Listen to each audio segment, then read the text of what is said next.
Welcome, everybody, to the first The Real Buddies podcast, starring myself, Buddy, and along with me is... Oh, you wanted me to actually talk for that? I'm sorry. I thought you were going to do the intro and introduce us. So, welcome, everybody, to the first podcast, The Real Buddies podcast. I am Buddy, and with me is... NoBuddy. There you go. This is the podcast where we talk, mostly about books and printed media and whatnot, as you probably gathered by the rest of the channel. And I'm the guy you see all the time on it. However, in the background all the time is... Me doing very little, except for reading. Yeah, pretty much. Well, so we're currently recording in the book shed. So if you hear any odd winds or bangs or noises or anything like that, that's just the way it has to be for an undetermined period of time. And yeah, hopefully I'll soon be back to doing video style book reviews soon, and then you'll get to see the wonderful book shed. Till then, though, you just get to hear it. Embrace the noise of the outside world. It is. Nature is scary, my friends. Always remember that. It's very scary, especially when you live in a concrete jungle most of your life, and then you move to the actual outside. Look, just because the house almost feels like it's going to fall over doesn't mean it's actually going to hit the ground. Yeah, not as yet anyway. We'll see. Anyway, moving along. All right, so we decided for our first official podcast, we're going to do what we felt was the best thing to start it off on, and as actually discussed the idea of, okay, let's pretend you are a fellow of any age, of any background, of any Or whatever. lady. Or lady. Or other. Or gender or other miscellaneous, what have you, like that, right? In the New category. In the world of printed media, I don't think that particularly matters personally. Where would you start if you're like, you know what? In my personal life observations, it's basically 100. Very rare do I meet a coworker during my day job that they actively read. Most of them, who are usually around my age, who are adults, go, I know I should be reading more, or I should be reading. They know they should, but then they don't. And all the time is they have so much trouble just picking up that first book. Where to start? Where to begin? So if you're a fresh newbie, then this is the podcast for you. Opening statements there, NoBuddy? Well, yeah, but I think you actually did say something when we went over the whole, a fellow or lady or whatever. That part of it is people have hang-ups on books. Mm-hmm. Part of the reason people don't read, other than this lack of time, which could be argued as a lack of priority, is that the media they want to read, they have a hang-up thinking they shouldn't be reading it. Why so? Well, I mean, just like everything. Any form of media, whether it's printed media or videos or music or anything, there is a certain amount of stigma that certain things you're not supposed to listen to as a certain person. I mean, if you're a full-grown human sitting on a bus listening to Baby Shark out loud, people are going to give you a weird look. I hope so, probably, yes. But that's the thing. Why? If it makes you happy, is that a problem? And the same thing could be said with books. Now, I used a really horrible song because we all hate listening to that song, I think, unless you're like 3. But even still, maybe you don't, and maybe you want to. And now I've just stigmatized it. And that's the thing, even with books. I mean, I know people who grew up reading books like Goosebumps, or who grew up reading comic books, or who, and then you'll hear, even in videos or other sources, oh, look, the comic book nerd, or, oh, that's a girl's book, oh, that's a boy's book, or that's for kids. Why would you read that? Yeah. When I was in high school, I can have 2 quick stories. Oh, I guess I'll let you finish your thought, then I'll tell you my stories about dealing with that in school. Or should I just tell them now, because I broke your train of thought? My train of thought is pretty easy to get back, actually. It's very easy to summarize. People should just read. It doesn't matter what it is. It doesn't matter if you're supposed to. It doesn't matter if it's supposed to be for someone else. It's a book. I mean, in this day and age, you can just throw it in a Kindle and not even have anyone know. But if you're really worried about it, I mean, get a cover for it, get a sleeve over it if you really want. Who cares if you're, it's reading. Do it because you want to enjoy it. If all you enjoy is just comics, read comics. If all you enjoy is how-to books, read how-to books. If it's self-help, read self-help. If you want to read a book that was designed for, kids with, C-spot run, read it. You want to read Green Eggs and Ham? Read it. Reading is not a problem. Reading should be fun. Reading should be enjoyable. It shouldn't matter what it is or why. Just do it. Have fun. If you learn something, cool. If you don't, what does it matter? Read. Yeah, I can see where you're coming from, but reeling back for just a second. Yeah, my stories in school. I remember actually it was in junior high. Back in the day, this was going to give away our ages roughly, but back in the day, they used to actually once or twice a year give us like a little, I guess like brochure or whatever, where you can order books through school. Scholastic. Yeah, good old Scholastic. And I ordered the Lord of the Rings trilogy. Because I read The Hobbit. I don't remember where I got a copy of The Hobbit, but I read it and like, cool. And listen, this is like pre-internet, all right? And so I heard, hey, there's sequels called Lord of the Rings. And so I ordered it. And when I got it, everybody thought it was really cool. And then I pulled out the first book. And then they said, wait, those aren't VHS tapes? Because they're larger books. And like, no, these are books. And they said, oh, that's lame then. And they immediately just like shut it out, kind of thing like that. And actually in high school, I remember in music class during downtime, a couple times guys would come up and actually slap the book out of my hand. Like, why are you reading so much? Like, the quote unquote cool kids, if you will, kind of thing. So it's almost kind of like, wow, I was bullied in a sense because I read in school, which is supposed to be an institution to help teach and, well, it's supposed to be an institution to help teach and learn and expand yourself. No, school is absolutely horrid at all of those things, and school is the best place to ruin any interest you have in any particular topic because they're going to teach all the most boring aspects of it, beat it to you so you can do it on a test, and then make you hate it. So no, school is awful. But that being said, you're also having this conversation with a person who walked around with the complete works of William Shakespeare in her backpack instead of all her books because she could only choose one of the two options, and, well, I chose not the school. I've only ever read one Shakespeare book, so... Awful.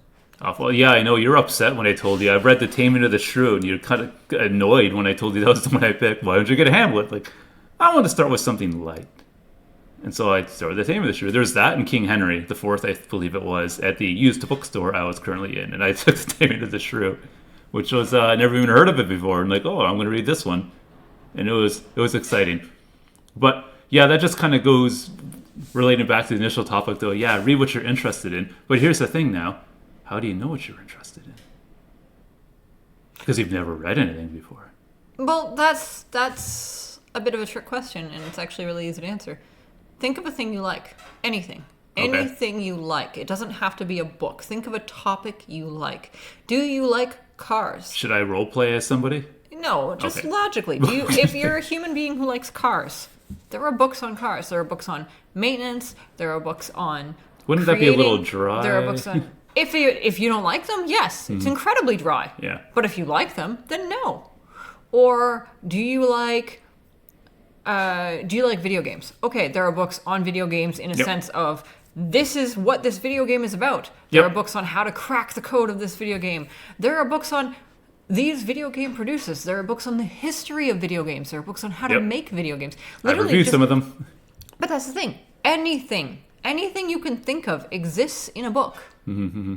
The problem we have is that we don't think about it. Like, a lot of people think, oh, why would I want to look at a book if I can see it in a movie, or if I can see it in a video, or if I can see it in this other easier to digest visual media? And okay, sure, yes. In today's society, we tend to look at things from a how quickly can I ingest whatever this is, from media to food to let's cram our sleep into a few hours we give ourselves in the day and just compress everything to get as much done in a day as we can, while simultaneously feeling like we have zero time and have gotten nothing done. Oh, yeah. That's the number one thing most of my coworkers say, like, I just don't have the time. And then I'll watch them, like, doom scrolling on their phones. And then I'll mention it to them and they laugh and say, I know, it's like they're aware of it. They're aware they have the time, but it's as I think it was my one cousin said, no, they just have, like you said, just different priorities. They'd rather doom scroll than sit down and read a book. And then a lot of time they're doom scrolling. They're not even like really being entertained by anything. They're just kind of like brain dead, just kind of going. And it's true. And that's the thing. People are looking for an instant gratification without realizing that it's that search for instant gratification that denies them the ability to be gratified with anything, which can get incredibly philosophical if you really try hard enough. But generally, if you want to start reading and you don't know where to start, just start with a very simple concept. Find a topic you like. Anything. It can be anything. And it doesn't matter. There's a book about it. You want, and I don't even mean, it doesn't even have to be realistic stuff. Do you want rainbow unicorns that fly? Yeah. Without wings? Totally going to find a book about that somewhere, I'm sure. or you want some dark, angsty somebody going to kill somebody, and it's not a typical superhero, not Marvel, not DC, not any of that stuff.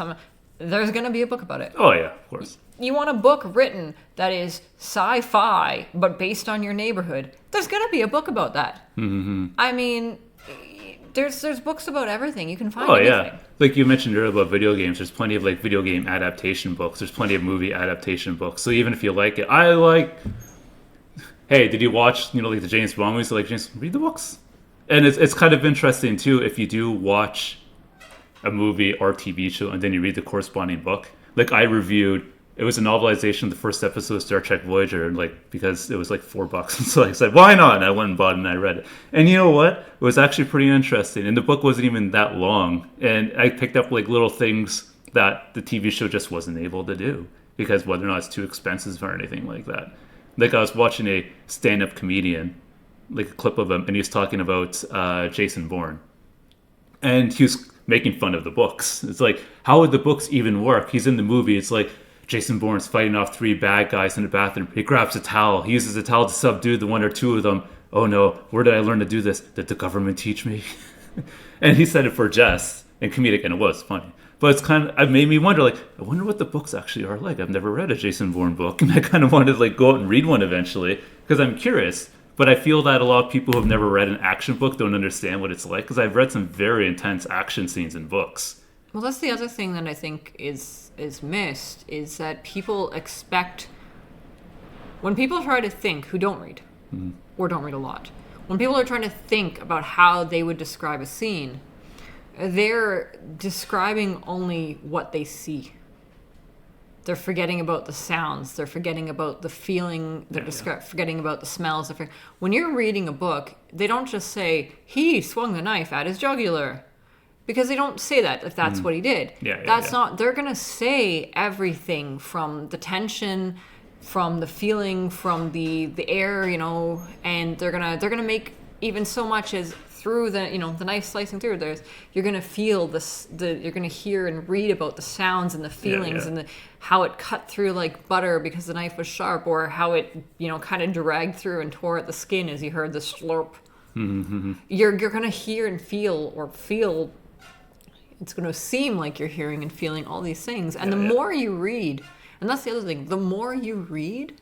It is like a muscle, kind of. It is. The more your ability to picture those scenes goes. Mm-hmm. Oh, yeah. Like, I watched, maybe 2 or 3 horror films in my life. I'm not a horror film guy. I just don't like it. But I've read a couple of horror books now, like from the Arkham Horror series. Man, I understand a lot of times when it comes to horror, like comics and all the rest of it, it's like, visual disturbing. You look at it. I'm think of all like, the killing scenes of slasher films and all the rest of it, right?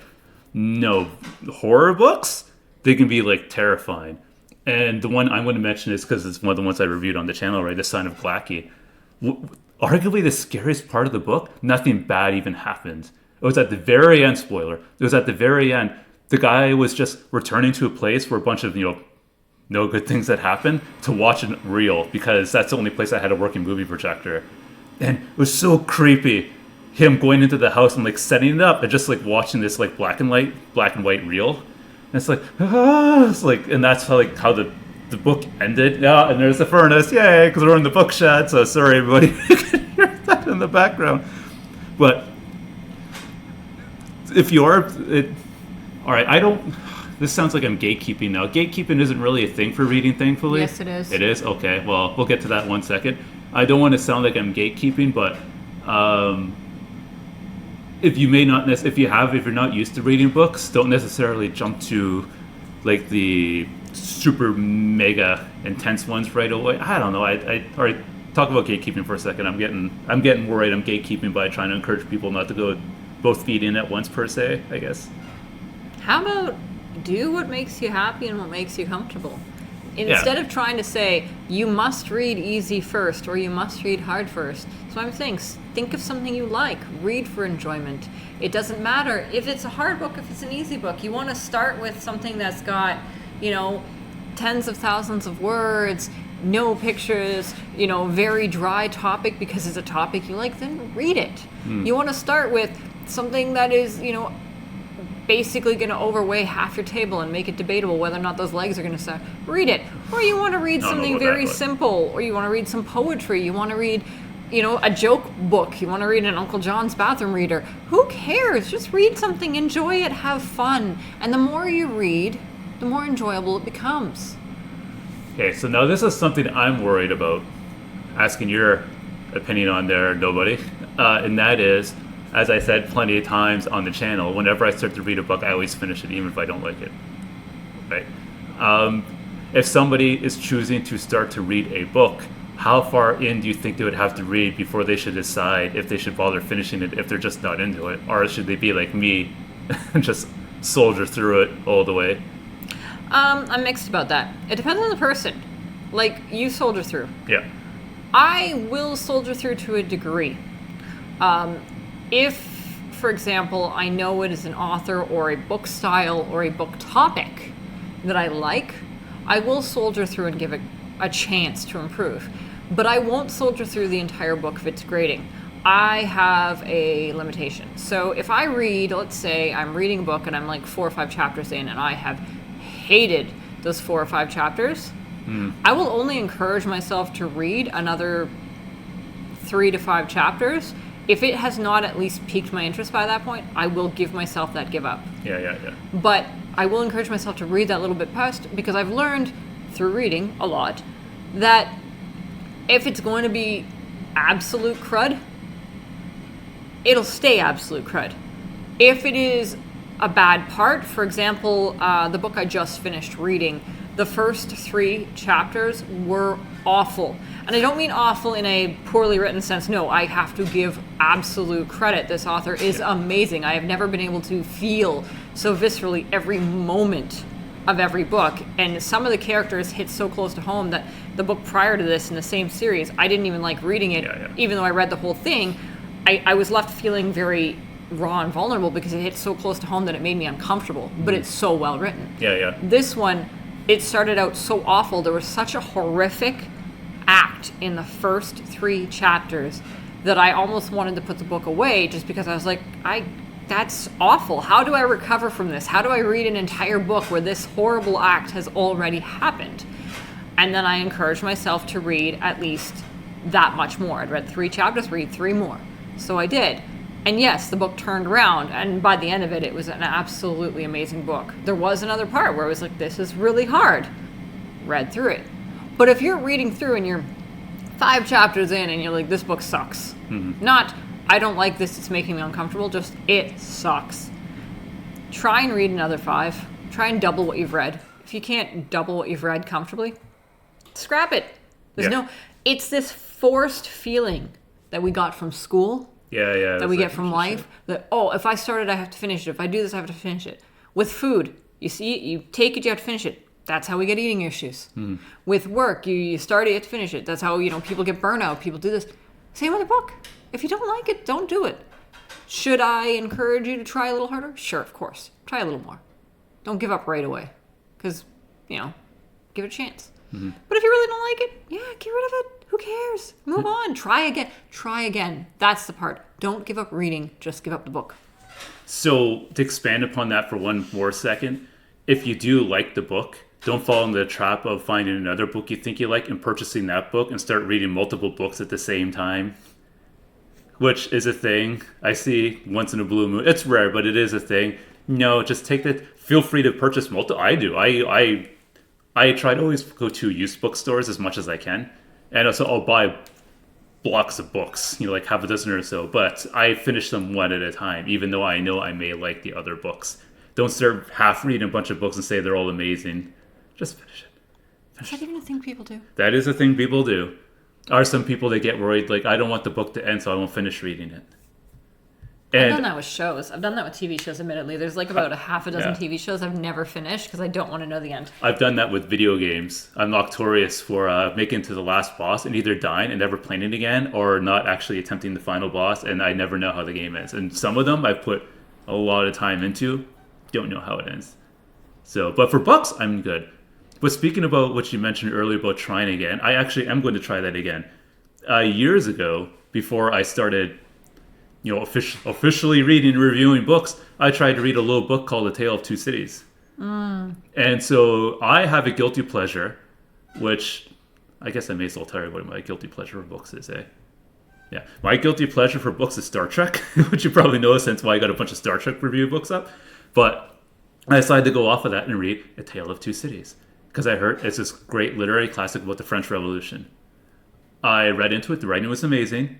I found it incredibly boring. I'm like, where's the revolution? There's something about a shoemaker. One kid gets run over by some rich guy in a carriage. Some lawyers talking. And it was boring. I didn't finish it. Well, before I moved out here into the sticks, what book do you think I bought? A Tale of Two Cities. Because the first time I just checked it out from the library. So I'm going to give it a second shot and try and read it. I got some more winters under my belt now. And I'd like to think I appreciate it more, because I found that a lot of these older books I'm reading, which we'll get into that in a second here, about classic literature, the writing is always fantastic in all of them, hence why they've been around for so long. But they're a lot more slower, a lot of build up. There's a lot of nothing particularly going on compared to modern books, I find. Well, yeah, but that speaks a lot to what I was mentioning earlier about our generation, not even our generation, about the generations in people now wanting more of an instant gratification. It's being represented everywhere. If you look at anything from the past to now, things have gotten shorter, time has gotten faster, or feels like it is. People cram more into it. So you don't have the desire to sit through something that feels so slow. If you think about anything used to take longer. Oh, yeah. A piece of mail, instead of an email or a text, took time. Traveling took time. Yeah. Everything took more time. And now we want instant gratification. We want fast food. We want ready-made. We want easy to read, easy to listen to. Everything's getting faster. So even the way our books, even though books are still a written media, even though there are still descriptors, there's still information, there is a need to put that fast-paced energy into it, because you still want to grip the people that are watching it in the same manner that you grip nowadays. And honestly, personally, I think that's awful. I think we do need to slow down. Yeah. Actually, as much as I know that would never make a thing, and not in the style I want, but I would love it if the books I love to read, the topics I love to read, had the odd book where it was just, there wasn't any angst, there was no turmoil. I know people say it'd be a boring book. Can I just have a happy story? Oh, man, I got a couple books just for you to read, some of the older ones. There's been a couple books, older books I've read that have been slogs. Total slogs. But you don't have to be a slog to be happy. Oh, not necessarily, no. I know I keep making references to books I've read, but it's just easier for me as an example for anybody who's, a lot of times they've watched the movies, maybe perhaps of them, kind of thing. Which one should I use as an example? I'll use The Three Musketeers. That was a long book, and there were some points where not a whole lot was happening, but it was all good, because I'll hesitantly use the word world building or term world building, although I don't really think I should use that for that book. But it doesn't always have to be like you picture the Three Musketeers and swashbuckling action, and fighting, for the king and all that. A lot of the book is just them sitting around talking, and not even about anything necessarily. A lot of them is just talking about them complaining about how they have no money. They are terrible with money. The Musketeers, brutal. I had no idea that's what the book was like. But this is going to lead into the next part I wanted to bring up to NoBuddy here. If you're just getting into reading and whatnot, what's your opinion on the pressure to read literary classics such as Three Musketeers, Moby Dick, Tom Sawyer, and all those fellows? You want my truthful opinion or my slightly more PC opinion? Well, okay. In my own opinion, the main reason why I'm reading through them, although it's a little hit and miss if I like it or not, I should actually tabulate out how many classic books I like and don't like compared to. But the reason why I'm reading them is because I look at some of these books and they've written 1800s, 1700s, and they're still in print today. So there must be a reason why this book that's 100, 200, 300 years old is still being talked about and read and printed in today's age. And so I should probably give them a chance and read the book. No, I disagree with that 100%. Yeah, and why is this? Okay, first of all, this perceived pressure to read a literary classic just because it's a classic. Yeah. Why? Why does it matter? Why should it matter if something is... Do we have to only like the things that are popular? Do we have to only accept things that other people find acceptable? Do we have to follow some kind of crowd? It's the same thing. No, there's no reason to. Oh yeah, like I've never read a lot of like the modern classics like Harry Potter, Game of Thrones. I haven't read any of that stuff. But in the same way you haven't read those, it's the same vein that you're trying to use as an excuse to read the literary classics because they've been around. Well, these things have been around. You know, these books have existed for years, and they probably will exist for years more.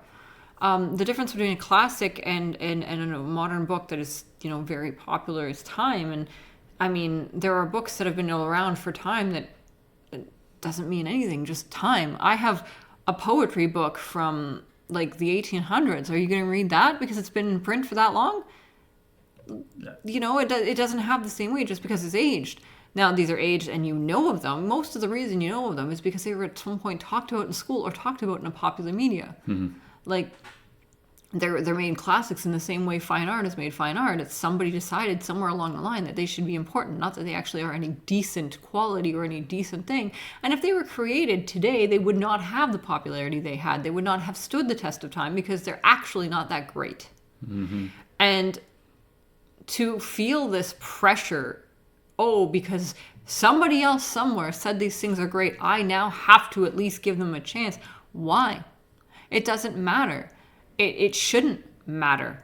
And that pressure shouldn't exist. That pressure is why people don't want to read. I have always been an avid reader, and I went years without reading because somebody thought it would be an appropriate thing to try and forcefully encourage me to read what they considered to be important books to read. And because I was forcefully encouraged, and I say the word encouraged very lightly, to read these books, I developed a hatred for reading for a while until I started realizing that I could just read what I wanted to and I didn't have to read these things that people told me to read. Being pressured into doing anything will create a distaste for it in your life. That's why they always say, you know, don't do what you love as a job because you'll end up hating it. Yeah. You know, there's a reason for that. I mean, does it happen for everybody? No. Some people will end up still loving it. Some people, you know, there's a combating saying of, you know, do something you love and you'll never work a day in life. There is a reason that, you know, that opposing saying exists. But more often than not, people forced to do anything will learn to hate that thing because you take the joy out of it. You take the enjoyment out of it. You take the want and desire and turn it into a task, into another need, into another thing on the long list of things we have to do. And that list is long enough. Instead of having to, want to. And wanting to is a lot nicer. It's a lot easier. It's a lot better. Mm-hmm. So if it comes to books, should you read them just because they're a classic? No. If you want to, yes. If you're interested in the classics, if you want to know why a classic book is a classic, yes. But just because it's a classic, no. I would gently nudge against that just a little bit, and the idea that, as you're saying earlier, whatever you're interested in, read a book on that. So if somebody is interested in sci-fi, you might want to consider looking into like one of the classic sci-fi books. That's such as, you know, like War of the Worlds or something like that. Because it should be something you're interested in, and it is a liked, revered, whatever you want to call it, classic book. And considered, you know, like a great, like, in regards to sci-fi, as I'm talking right now, a sci-fi book. So I would argue maybe give it a bit of weight, but only if you're specifically already interested in that genre exactly. Which is what I said. If you're interested in it, if you have a reason to want to read it, then yes. Kind of, yeah. But they might be like, oh, here's a new modern book that looks cool. It's a cool cover on it. Okay, so then read that. Yeah. Why feel forced to read it? If you come upon a books and you're reading all these books, and you're like, I like these books. I like reading sci-fi books, and I want to know more sci-fi books. And, you know, then you see, what else is out there? And you come across War of the Worlds, and you're like, oh, you know what? I'm going to give this a shot. Then go ahead. But if you never get to a point, there's so many books in this world. If you never get to a point where you read it, that doesn't matter. Oh, no, at the end of There the day, are it doesn't millions upon millions of books in this world. Billions. So many books. There is absolutely no need to feel pressured to read any one of them. And just because it's a classic in a genre you like is absolutely not War of the Worlds is a an great book, adequate by the way. It is. It's a great one, actually. If you really want to know what's funny, is they read War of the Worlds on the radio. Oh! Did you hear about that? Yeah, yeah. Yeah, and they didn't actually say that it was a reading of a story. They just read it, and Yeah, back it was then, originally a play or something. Yeah. and back then, this is back when radio was, not completely the music entertainment venue it is now. It was more or less a news venue sort of thing. And this is back during a time where tensions were still a bit high, and as they read War of the Worlds, people actually started to panic, and they had to make this huge announcement, and that it wasn't true, and all this, and it was, quite entertaining, and that definitely helped to spur on the reason that War of the Worlds has become a literary classic, because there was that whole situation with it. But, I mean, by that same thing, there are all forms of classic and or revered versions of media and other things that doesn't matter, if you're not the type to watch it, you're not the type to watch it. I mean, the Rocky Horror Picture Show is a cinematic classic. Oh, yeah, but a lot of people won't watch it. And are you going to force them just because they watch movies? Are you kidding? Exactly. But that's the same thing. That's what I'm saying. That's the same thing. Just because if a person liked musicals, if a person liked cinematic classics, if a person liked horror movies, and they said yes to all three of those, are you going to force them to watch the Rocky Horror Picture Show? No, that's like its own thing. Like its own subgenre of everything, basically. Not really. Yeah, I It's guess. considered. That's the thing, though. And I knew this would be the perfect one to put for you because I know that very type of movie makes you uncomfortable. Yeah. Some people are not comfortable reading things out of their depth. They're not comfortable forcefully ingesting some kind of media, whether it's books or otherwise. Yeah. You may not see a downside to reading a book that you don't like, but for someone who struggles to read, someone who struggles with attention, someone who doesn't have the love of reading or this feeling of duty or this feeling of I have to complete this, that forceful nature that you think of as absolutely casual is just as detrimental as if I sat you there and put you with the Clockwork Orange, eyes open, made you watch Rocky Horror. Yeah. It's not going to help you. It's going to hinder your desire to watch those movies. And then if I were to come up to you and say, this is another great movie, you're going to be leery of my suggestion. Yeah. You're basically explaining what most books were like back in school that I had to read for book reports. I've already told NoBuddy this story. IRL, but the best book report I ever had to do in school was when the teacher lined up a bunch of books just at the front chalkboard and said, everybody go choose a book, and that will be the book you'll read and do a report on. And out of all the books I read, that's the one I remember the most, was the one I got to pick and choose myself and read it. See, and for me, book reports were the bane of my existence. Mm-hmm. When I was a child, very, very, very young, I had trouble with English. It was not the primary language spoken in my household. It was not the primary language I learned. I struggled with it. And while I knew I wasn't stupid, back then, teachers weren't so inclined to use PC correct terms, and yeah, I got called stupid a lot. So I spent a year over the summer where I sat there with a dictionary in one hand and every book my mother had at her very much above my head reading level in the other, and read and read and read and read until I could understand every single word. Now, on one hand, did that aid in my ability to understand English? Absolutely. But on the flip side, it meant that when I went to school that next year and they were forcing us to read books and they strung out scores of Goosebumps and Nancy Drew and things like that, these books designed for children our age, I was bored. I hated it. I couldn't handle it. And I would hand in these subpar book reports with 0 words and the words I didn't understand until I read this book category. And I would get bad marks because it's impossible for you to understand. Until I finally got through to a teacher years later. I was in grade 6 or 7 by this point, who said, fine, you think you're so good, shall we say, And she sat there and read every long word she could out of the book that I'd read. And every time she'd get to one that I may not right instantly know, she's like, see, you don't know the word. And I'd say, well, what's the sentence? And I had to argue her that in the book it comes in a sentence. Yeah. And finally she'd give me the sentence and I tell her exactly what it meant. And she finally gave in and let me read books of any reading level. And then I was okay. But that was just another example of the pigeonholing, I'm telling you, is a horrible thing to do for a new reader. Yeah, no, that's no good. That's no good.